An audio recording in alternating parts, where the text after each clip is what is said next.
ভগবান গীতায় বলছেন মাসের মাঝে আমি অগ্রহায়ণ। এই অগ্রহায়ণ মাসকে বলে কেশব মাস। ভগবানের একটা নাম হচ্ছে কেশব, ব্যাখ্যা যাচ্ছি না। পৌষ মাস, যে মাসকে বলা হয় নারায়ণ মাস। 10 নম্বর মাস মাঘ, মাঘকে বলা হয় মাধব মাস। 11 ফাল্গুন, ফাল্গুনকে বলা হয় গোবিন্দ মাস। 12 চৈত্র, চৈত্র মাসকে বলা হয় বিষ্ণু মাস। এই যে 12টা মাস, 12টা মাসের বৈষ্ণবীয় শাস্ত্রে কি নাম তা আপনাদেরকে জানালাম। মধুসূদন, ত্রিবিক্রম, বামন, শ্রীধর, ঋষিকেশ, পদ্মনাভ, দামোদর।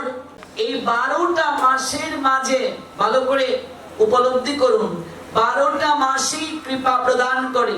12টা মাসের মাঝে সর্বোত্তম 3টি মাস।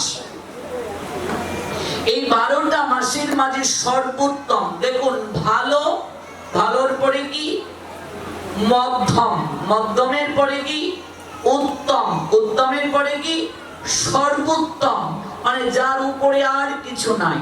এই 12টা মাসই আমাদের কৃপা প্রদান করেন। 12টা মাসের মাঝে সর্বোত্তম 3টি মাস। ভগবানের প্রতিটা নামেই কৃপা আছে, কিন্তু ভগবানের দুটো নামের মাঝে বিশেষ কৃপা। এক হলো কৃষ্ণ, আরেক হলো গোবিন্দ। এই দুটো নাম সর্বাধিক কৃপা প্রদান করে। তেমনি ভাবে 12টা মাসই কৃপা প্রদান করে ভজনের জন্য উপযুক্ত। তন্মধ্যে 3টি মাস সর্বোত্তম। কেন?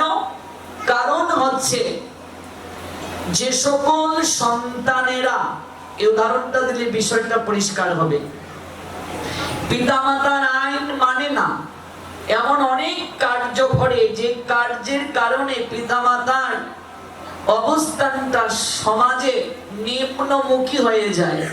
অনেক সময় পিতামাতা বাধ্য হয়ে কোনো কোনো সন্তানকে ত্যায্য করতে বাধ্য হন। আছে কি নেই সমাজে?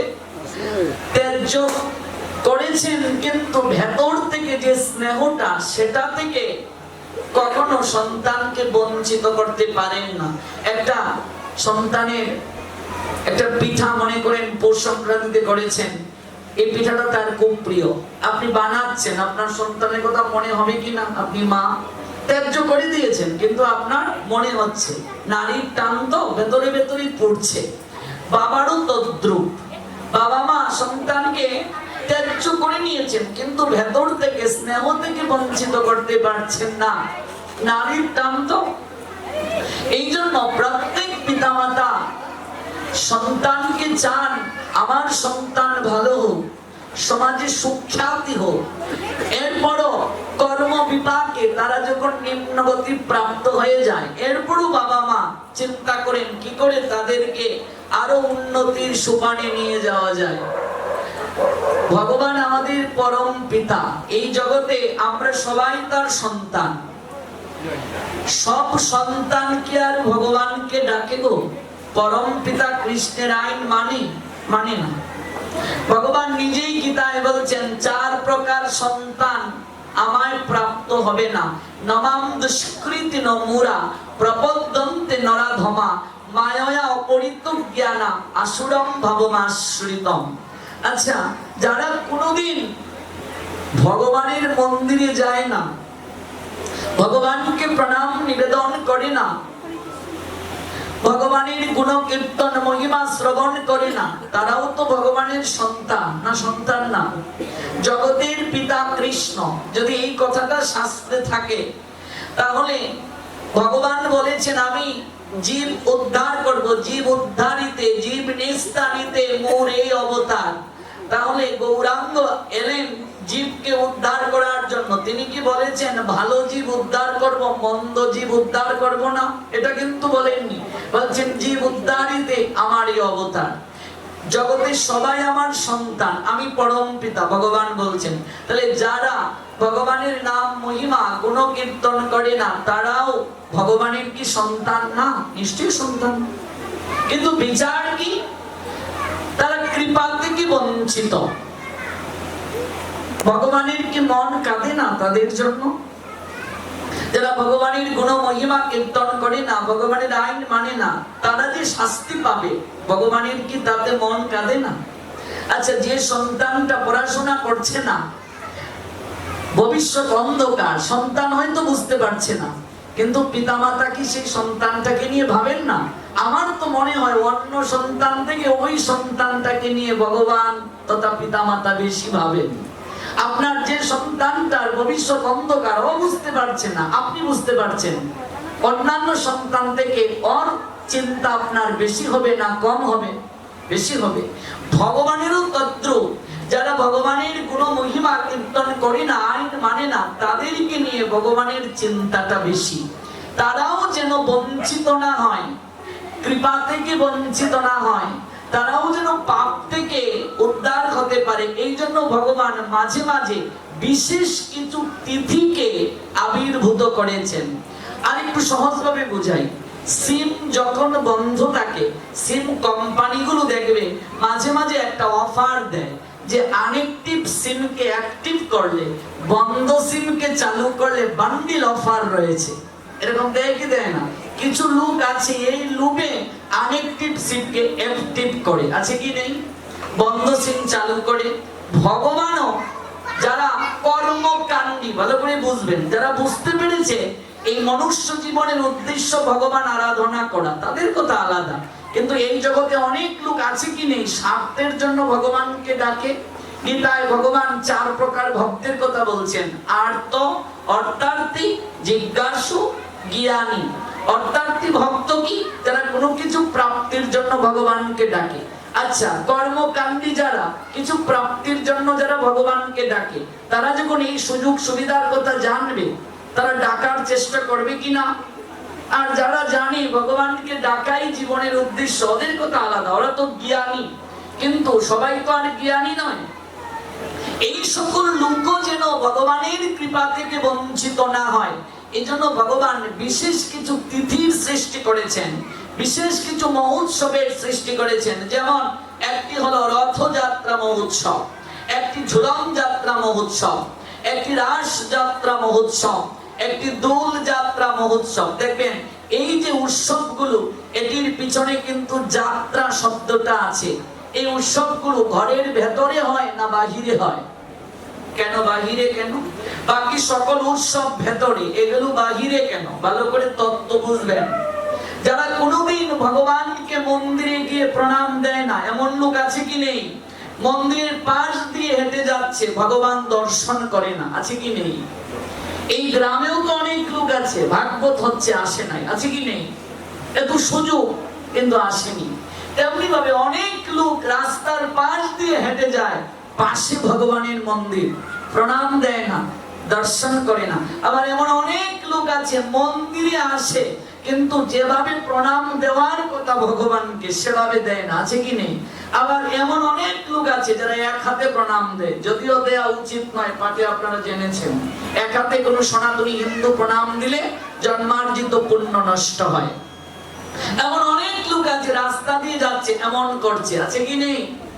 কোনদিন যারা মন্দিরে যায় না, ভগবানকে প্রণাম দেয় না, সাধু সঙ্গে যায় না, তারাও যেন ভগবানের কৃপা থেকে বঞ্চিত না হয়।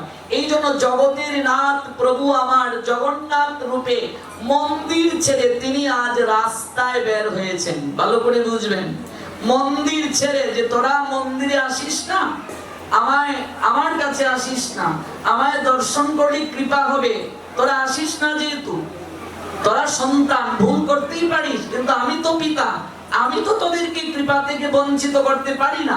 এজন্য দেখ, আমি আজ মন্দির ছেড়ে রাজপথে চলে এসেছি তোদেরকে দর্শন দিয়ে কৃপা করার জন্য। এই ব্যাখ্যা আমি জানি না আপনারা এর আগে শুনেছেন কিনা। এত এত হৃদয় বিদারক ব্যাখ্যা। ভগবান কত কৃপাময়, তিনি মন্দির ছেড়ে রাজপথে বের হয়ে গেছেন।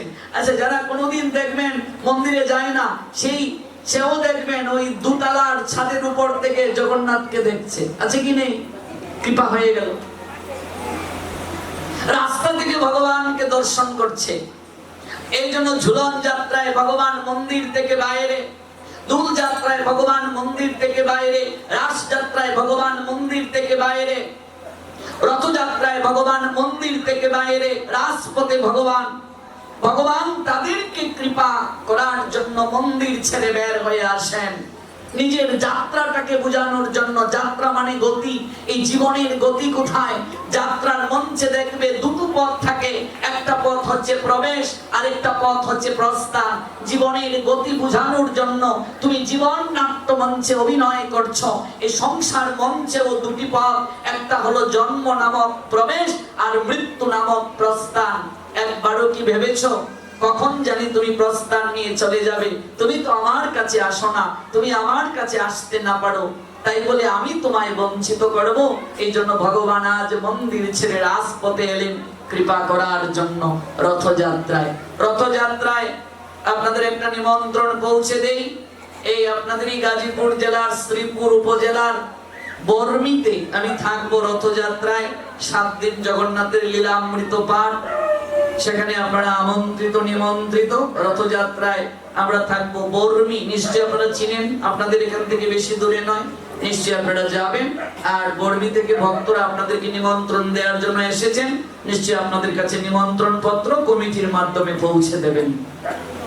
তো এই যে এই রথযাত্রায় ভগবান বিশেষ কৃপা করার জন্য মন্দির ছেড়ে বের হন, ঝুলন যাত্রায় মন্দির ছেড়ে বের হন, তারপর হচ্ছে দোল যাত্রায় মন্দির ছেড়ে বের হন। এগুলো বিশেষ মহোৎসব। বিশেষ কিছু তিথি আছে যে তিথিতে অনেক কৃপা হয়, যেমন কদিন আগে হয়ে গেল অক্ষয় তৃতীয়া তিথি। এগুলো বিশেষ কৃপা প্রদান করার জন্য। তেমনি ভাবে 12টা মাসের মাঝে 3টি মাস ভগবান বিশেষ কৃপা করার জন্য প্রদান করলেন, যে তোমরা যারা অন্তত 12টা মাস আমার আরাধনা করছো না, আইন মানছো না, তোমাদেরকে 3টি মাস আমি প্রদান করলাম। এই 3টি মাসে আমি বিশেষ কৃপা প্রদান করি। একটি মাস যার নাম হচ্ছে বৈশাখ, দ্বিতীয় মাস যার নাম হলো কার্তিক, তৃতীয় মাস যার নাম হলো মাঘ। এই 3টা মাস সর্বোত্তম, বৈশাখ, কার্তিক, মাঘ। বৈশাখকে বলা হয় মধুসূদন, কার্তিককে বলা হয় দামোদর, মাঘকে বলা হয় মাধব। এই 3টি মাস বিশেষভাবে বিখ্যাত। আমাদের পুরাণ শাস্ত্র, বিশেষ করে স্কন্ধ পুরাণ এবং পদ্ম পুরাণ, হরিভক্তি বিলাস, এই গ্রন্থগুলো বলছেন 3টি মাস এক এক দিক থেকে শ্রেষ্ঠ। কোন কোন ক্ষেত্রে কার্তিক থেকেও বৈশাখ শ্রেষ্ঠ, আবার কোন কোন দিক থেকে কার্তিক থেকেও মাঘ শ্রেষ্ঠ, আবার কোন কোন দিকে মাঘ থেকে কার্তিক শ্রেষ্ঠ, বৈশাখ থেকে কার্তিক শ্রেষ্ঠ। অর্থাৎ 3টি মাস এক একটা দিকে শ্রেষ্ঠ। সেই বৈশাখ মাস কোন দিক থেকে শ্রেষ্ঠ? বৈশাখ মাস শ্রেষ্ঠ হচ্ছে প্রাতঃ স্নান আর তুলসী সেবার দিক থেকে শ্রেষ্ঠ। বৈশাখ মাস কোন দিক থেকে শ্রেষ্ঠ? প্রাতঃ স্নানের দিক থেকে শ্রেষ্ঠ। প্রাতঃ স্নান মানে সূর্য উদয়ের পূর্বে স্নান। সাধু যারা, তারা দেখবেন 12 মাসেই তারা প্রাতঃ স্নান করার চেষ্টা করেন, ব্রাহ্ম মুহূর্তে স্নান করার চেষ্টা করেন। আমরা যারা 11 মাস নাক দেখে ঘুমাই, আছে কি নেই? নাক দেখে ঘুমানো, এরকম আমরা যারা ঘুমাচ্ছি, অন্তত একটা মাস তাদের জন্য বান্ডিল অফার।